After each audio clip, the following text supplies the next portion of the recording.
Salut, bienvenue dans cette formation vidéo sur la production des champignons. Je suis André Moukam, je suis ingénieur agronome et je suis producteur professionnel de champignons depuis plus de 7 ans. Mon expérience et ma renommée m'ont valu le nom du roi des champignons. Dans cette capsule vidéo, je vais vous donner toutes les stratégies ou bien l'itinéraire technique complet de la production des semences G0, celles qu'on appelle les semences de pré-base ou les semences mères de champignons. Il faut dire déjà dans un premier temps que la production des semences est au cœur même de l'activité de production des champignons. N'appelle-t-on pas cette activité de production des champignons la myciculture? Qu'est-ce que c'est la myciculture? La myciculture, c'est le secteur de l'agriculture qui s'intéresse à la production du mycélium. Et donc, tout myciculteur qui ne sait pas produire son propre mycélium ne peut donc pas se considérer comme un véritable myciculteur. Au-delà de cette considération, il faut dire que la production des semences revêt une importance capitale et stratégique à plusieurs égards. Le premier égard, c'est au niveau du coût de production. Lorsque vous produisez vous-même vos semences, un bocal de production de semences qui est vendu en fonction des pays, en Côte d'Ivoire, il est vendu jusqu'à 3 500 francs le bocal d'un litre. Au Bénin, au Togo, jusqu'à 2 500 le bocal d'un litre. Au Cameroun, jusqu'à 1 000 francs le bocal d'un litre. Pourtant, avec cette technique que je vous enseigne dans cette vidéo, le coût de production d'un bocal ne dépasse pas 100 francs. Ça veut dire que le producteur qui maîtrise cette technique de production des semences peut réduire significativement son coût de production et augmenter sa rentabilité. La deuxième importance de cette technique de multiplication des semences réside au niveau de la disponibilité du mycélium. Oui, beaucoup de myciculteurs très souvent sont obligés de commander du mycélium dans des pays étrangers. Des fois sont obligés d'attendre 3, 4, 5, 6 mois sans produire simplement parce qu'ils n'ont pas de mycélium, parce qu'ils dépendent d'acteurs externes. Pourtant, lorsque vous maîtrisez la production de votre mycélium, vous avez une certaine flexibilité et vous avez la disponibilité à tout moment, puisque c'est vous qui déterminez le calendrier de production dans votre ferme. Et la troisième importance, qui n'est pas des moindres, réside au niveau de la qualité de votre mycélium. Très souvent, beaucoup de mycéliums qui sont sur le marché sont dilués, sont de mauvaise qualité, parce que les vendeurs, qui sont souvent sans scrupules, vont vous apporter des mycéliums qui sont des fois une génération que même ils ne maîtrisent pas. Pourtant, dans la déontologie professionnelle, des myciculteurs professionnels comme nous autres, nous savons tous que nous ne devons pas utiliser dans la production un mycélium qui a déjà été multiplié plus de 4 fois.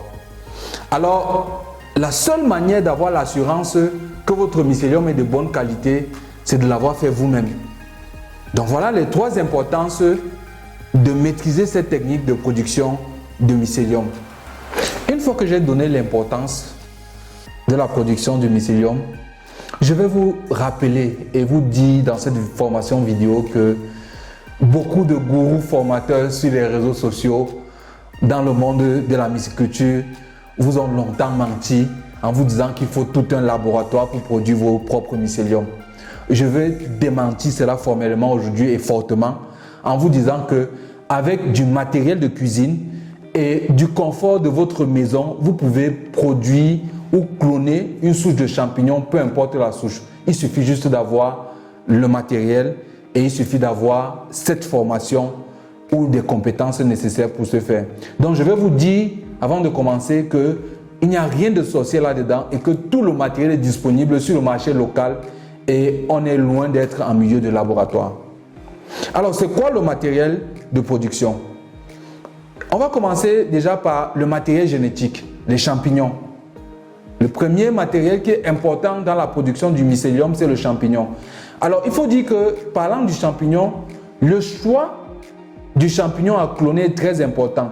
Puisque cette technique que j'enseigne dans cette formation vidéo est en fait une technique de multiplication végétative qu'on appelle le clonage.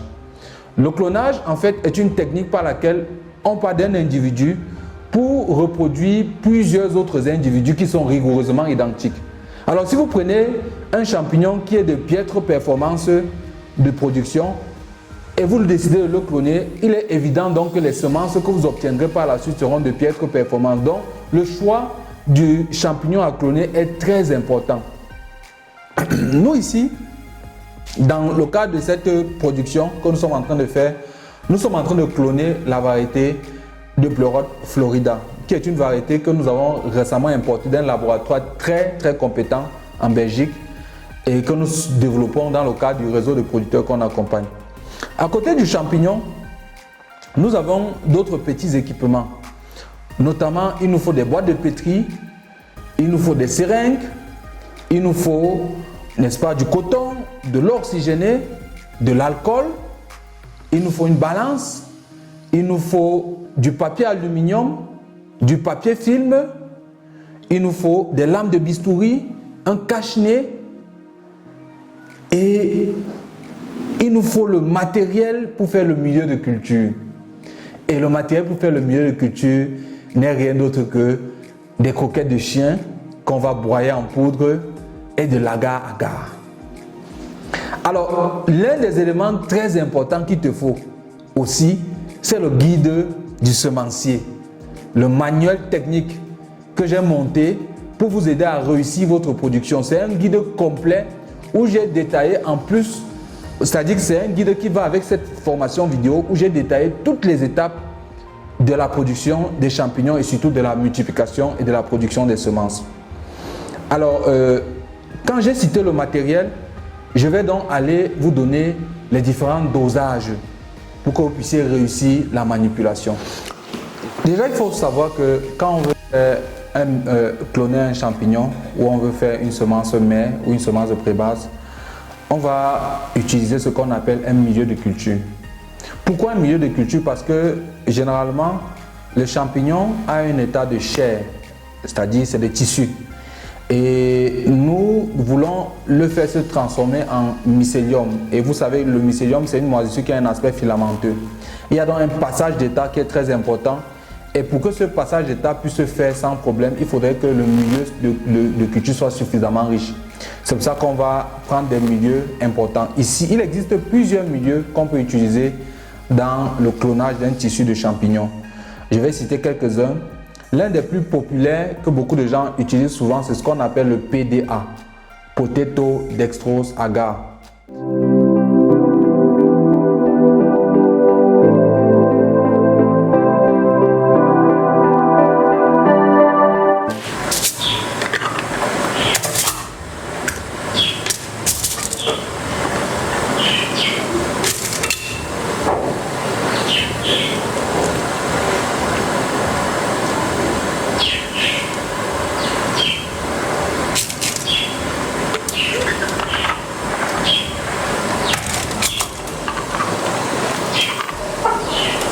L'eau qui est dessus, c'est la vapeur d'eau qui s'est accumulée parce que c'était chaud.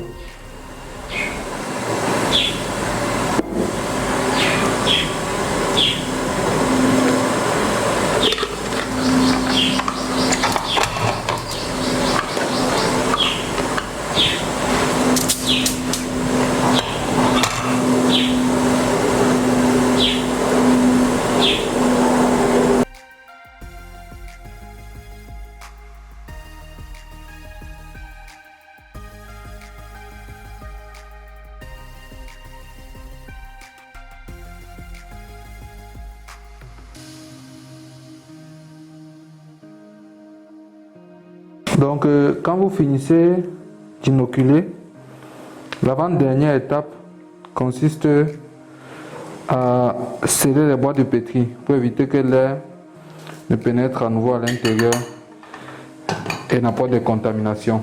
On va sceller ces boîtes de pétri grâce à du papier film pour fermer les bordures afin que l'air n'entre plus à nouveau à l'intérieur. À ce stade, on n'a plus besoin de la flamme. On peut arrêter la flamme, mais pendant que vous faites la manipulation, évitez de faire ouvrir les boîtes de pétri. Donc vous devez tenir la boîte fermement pour qu'elle ne s'ouvre pas, afin que l'air puisse entrer dedans. Donc je vais arrêter la flamme. Très bien. Et puis je passe au scellage.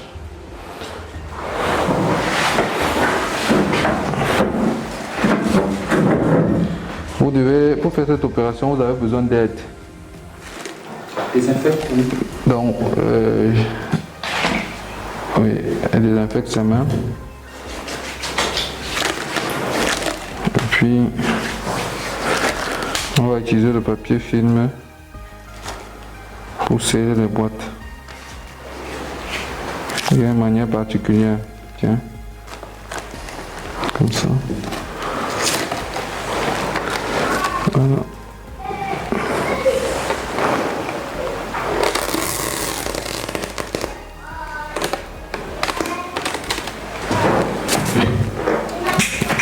J'ai mal. Ici. Ouais.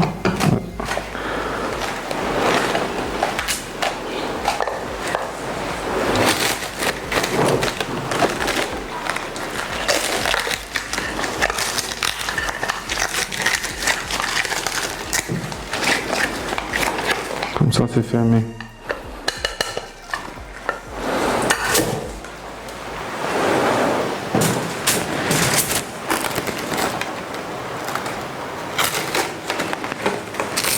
Pas plus grand que ça. Rentre. C'est bon.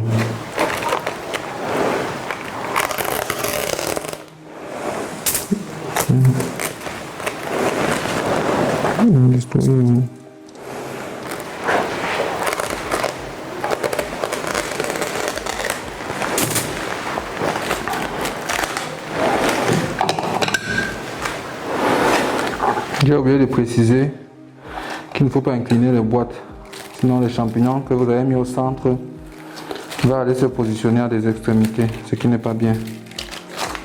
Il faut garder la boîte bien horizontale.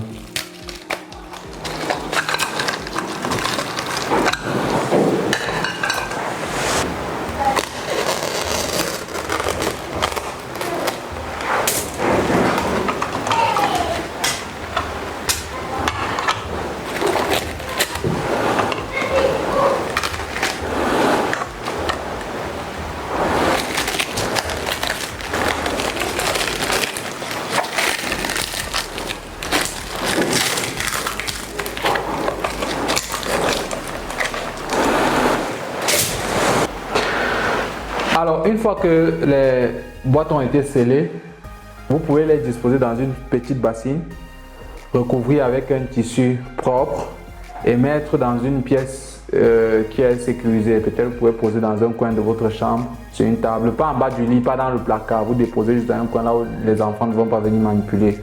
Et puis, le processus de colonisation ou bien de blanchage va commencer généralement après 3 jours. Et généralement, au bout de 10 jours, à 14 jours, la G0 sera totalement prête à être utilisée.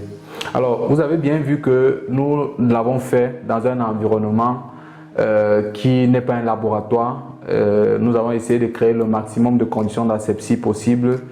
Vous devez donc noter que sur une quarantaine de boîtes qu'on va faire comme ça, quelquefois on a du 100%, mais très souvent, on peut avoir quelques-unes des boîtes qui sont contaminées. Donc n'ayez pas peur si quelques-unes sont contaminées, c'est totalement naturel parce qu'on a essayé d'adapter un environnement pour pouvoir réussir cette manipulation-là.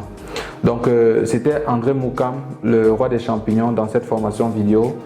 Je précise que si vous regardez cette formation vidéo, il y a d'autres capsules de formation dans lesquelles nous donnons toutes les astuces pour réussir la culture des champignons. Nos masterclass sont 100% pratiques et elles se font en milieu réel. C'est avec les mêmes techniques que nous utilisons dans nos propres fermes pour avoir le résultat digne du roi des champignons.